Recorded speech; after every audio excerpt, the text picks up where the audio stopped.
मित्रों, सोचिए एक ऐसा दृश्य जहां एक भिखारी फटे पुराने कपड़ों में रेलवे स्टेशन के कोने में बैठा है।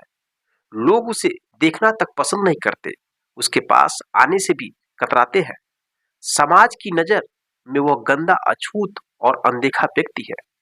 लेकिन उसी भिखारी के पास एक दिन शहर की सबसे बड़ी अधिकारी डीएम साहिबा पहुंचती हैं। जो डीएम साहिबा अपने कड़े अनुशासन और ऊंचे पद के लिए जानी जाती है। वह उस भिखारी के पैर में गिरकर माफी मांगने लगती हैं। लोग हैरान रह जाते हैं कि आखिर ऐसा क्या रिश्ता हो सकता है कि एक डीएम जो समाज में सम्मानित मानी जाती है और एक भिखारी के सामने अपनी सारी गरिमा भूल जाती है। वो भिखारी कौन था? डीएम साहिबा का उससे क्या संबंध था? क्यों वो अपने आंसू रोक नहीं पाई? यह जानने के लिए हमारे साथ इस भावुक और प्रेरणादायक कहानी में दोस्तों बने रहिएगा। कहानी को शुरू करने से पहले आपसे प्यारा सा छोटा सा रिक्वेस्ट है, अगर पहली बार मेरे चैनल पर आए हैं तो चैनल को सब्सक्राइब और वीडियो को लाइक जरूर कर दीजिएगा। मेरे दोस्तों, आज जो सच्ची घटना है यह आपको बहुत बड़ी जीवन में सीख देने वाली है। दोस्तों, आज की सच्ची घटना बिहार की राजधानी पटना का है। पटना का रेलवे स्टेशन हमेशा की तरह लोगों की भीड़ और हलचल से भरा हुआ था। प्लेटफार्म पर चाय, समोसे बेचने वाले, कुली और यात्री अपनी अपनी गतिविधियों में व्यस्त थे। वहीं प्लेटफार्म के एक कोने में एक बूढ़ा व्यक्ति फटे पुराने कपड़ों में बैठा था। उसका चेहरा झुर्रियों से भरा और आंखें गहरी थकान सी बोझलती थी। वह कांपते हाथों से भीख मांग रहा था, लेकिन उसकी तरफ कोई ध्यान नहीं दे रहा था। दोस्तों, उसकी हालत दयनीय थी।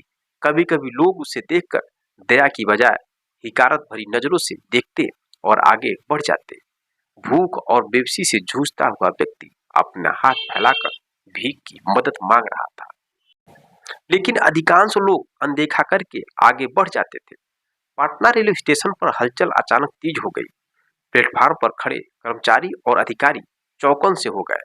हर किसी की नजर स्टेशन मास्टर के आसपास घूम रही थी, क्योंकि जिलाधिकारी डीएम साहिबा नंदिनी राय अपनी टीम के साथ निरीक्षण करने पहुंची। और डीएम नंदिनी राय अपनी सख्त प्रशासनिक शैली और अनुशासन के लिए जानी जाती थी। पटना शहर में उनका नाम न केवल उनके पद के लिए बल्कि उनके ईमानदार और संवेदनशील रवैये के लिए भी प्रसिद्ध था।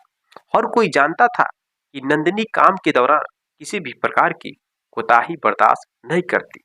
डीएम के काफिले के स्टेशन पर पहुंचते ही वहां मौजूद अधिकारी और कर्मचारी अपनी अपनी जिम्मेदारियों को बेहतर तरीके से निभाने की कोशिश में जुट गए। उनकी गाड़ियों के रुकने के साथ ही चारों ओर सन्नाटा सा छा गया। नंदिनी ने अपनी गाड़ी से उतरते ही चारों ओर का जायजा लिया। उनके चेहरे पर गंभीरता और आंखों में निरीक्षण का भाव था। वह स्टेशन मास्टर से बात करते हुए प्लेटफार्म पर आगे बढ़ने लगी। उनके साथ उनका पूरा सुरक्षा दस्त था और कुछ वरिष्ठ अधिकारी भी थे। हर कोई उनकी दिशा में ध्यान लगाए खड़ा था। दोस्तों, प्लेटफार्म का हर एक कोना बारीकी से जांच हुआ। उनकी नजर अचानक एक कोने में बैठे एक बूढ़े व्यक्ति पर पड़ी। फटे पुराने कपड़ों में, गंदे और कमजोर हालत में जमीन पर बैठा था। उसका सिर झुका हुआ था और हाथ कांपते हुए भीख मांग रहा था। नंदिनी कुछ पल के लिए वहीं रुक गई। उनके चेहरे पर अचानक एक अजीब सा भाव आया। बूढ़ा व्यक्ति का झुका हुआ सर और कमजोर शरीर उन्हें कुछ परिचित सा लगा। वह अपने दिल को वहीं रोकने का इशारा करते हुए धीरे धीरे उस व्यक्ति के पास पहुंच जाती है। वो अचानक से बोल उठती है, आप यहाँ क्या कर रहे हैं? उन्होंने धीमी लेकिन गंभीर आवाज में पूछा। वो बूढ़ा व्यक्ति अपनी गर्दन उठाई और आंखों में थकावट और बेबसी का भाव था। कुछ बोलने की कोशिश किया, लेकिन आवाज बहुत धीमी थी और समझ पाना बड़ा मुश्किल था। दोस्तों, नंदिनी ने उनके चेहरे को ध्यान से देखा और उनका दिल जोरों से धड़कने लगा। उनके कदम लड़खड़ाने लगा और उनकी आंखों में आंसुओं से भरी पानी भर आए। वो धीरे से बोल पड़ी, यह तो पापा है। उनका पूरा शरीर सुन्न हो गया। उनके सामने वही व्यक्ति था जिनके स्नेह और त्याग ने उन्हें इस मुकाम तक पहुंचाया था। उनके पिता रमेश राय, जो एक समय में एक सम्मानित सरकारी शिक्षक थे, आज इस हालत में भीख मांगते हुए दिख रहे थे। नंदिनी का मन बीते हुए दिनों की ओर चला गया।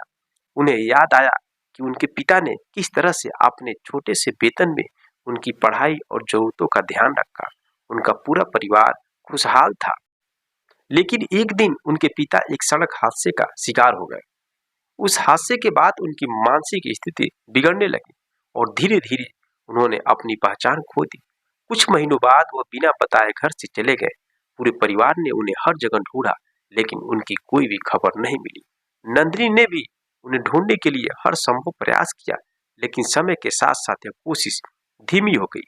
मित्रों, अब इतने सालों बाद नंदिनी के सामने उनके पिता थे। वह तुरंत उनके पास बैठ गई और उनका हाथ थाम लिया। पापा, यह मैं हूँ, आपकी नंदिनी, मुझे पहचानिए। वृद्ध ने उनकी ओर देखा, लेकिन उनकी आंखों में कोई पहचान नहीं थी। उनकी याददाश्त पूरी तरह से गायब हो चुकी थी। नंदिनी ने अपने आंसुओं को रोकने की कोशिश की, लेकिन वह फूट फूट कर वहीं पर रोने लगी।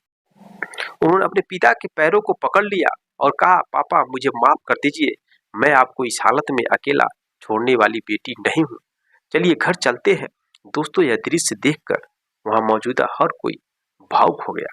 नंदिनी ने अपनी टीम और स्टेशन के कर्मचारियों को संबोधित करते हुए कहा, हम सब अपनी व्यस्त जिंदगी में अपने परिवार और खासकर अपने माता पिता को अनदेखा कर देते हैं।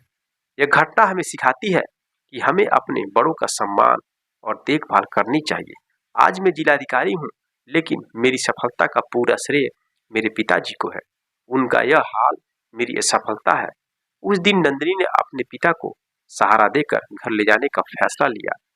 उन्होंने तुरंत डॉक्टर और मानसिक स्वास्थ्य विशेषज्ञों को बुलाया और उनके इलाज की व्यवस्था की। धीरे धीरे उनकी देखभाल की और प्यार ने उनके पिता की खोई हुई याददाश्त को पुनः वापस लाने में मदद मिल जाती है। मित्रों, यह कहानी नंदिनी और उनके पिता की नहीं थी। यह उन सभी लोगों के लिए एक प्रेरणा बनी जिन्होंने इसे देखा या सुना। समाज में हर किसी ने इस घटना से यह सीखा कि माता पिता असली ताकत और पूंजी है। माता पिता का सम्मान उनकी देखभाल ही सच्ची सफलता है और इंसानियत की पहचान है। दोस्तों, ये कहानी हमें सिखाती है कि माता पिता हमारे जीवन की सबसे बड़ी पूंजी होते हैं। उनके बिना हमारा अस्तित्व अधूरा है। जैसे नंदिनी ने अपने पिता को सहारा दिया, वैसे हर एक बेटे और बेटी का फर्ज है कि अपने माता पिता की देखभाल करे, चाहे परिस्थिति कैसी भी हो। दोस्तों, अब आप ही बताइए, इस कहानी ने आपके दिल को कितना छुआ? क्या आपको नंदिनी और उनके पिता के रिश्ते ने भावुक किया? क्या आपने भी कभी अपने माता पिता के लिए ऐसा कुछ महसूस किया है? अगर यह कहानी से आपको कुछ सीख मिला हो तो कमेंट बॉक्स में अपनी राय जरूर दीजिएगा।